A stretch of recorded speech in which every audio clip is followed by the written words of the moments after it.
Next question is, what are the different type of checkpoints? Okay, so checkpoints in SQL Server, that is automatic or internal checkpoints, or we can also do manual checkpoints. Okay, so there are two type of we can say that.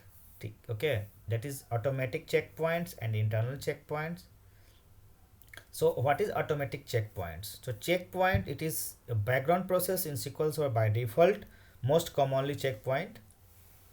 Okay, we have recovery intervals, server configuration, sp configure commands, and you can check that recovery interval. Okay, so that is 5 second. Okay, or one maximum 1 minute we can set, or we can set 5 second. Okay, 1 minute, yeah, 59, yeah, we can set that as per the requirement. Okay, and internal checkpoints, that is SQL Server also internal checkpoints based on the few events. That events are during the backup, check database as snapshot, might be explicitly database as snapshot due to the dbcc check command.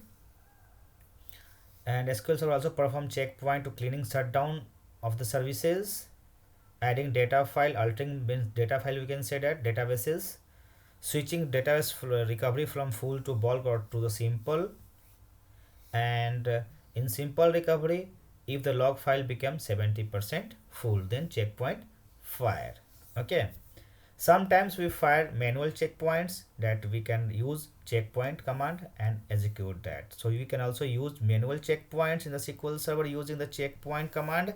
This is this command run under the current database context.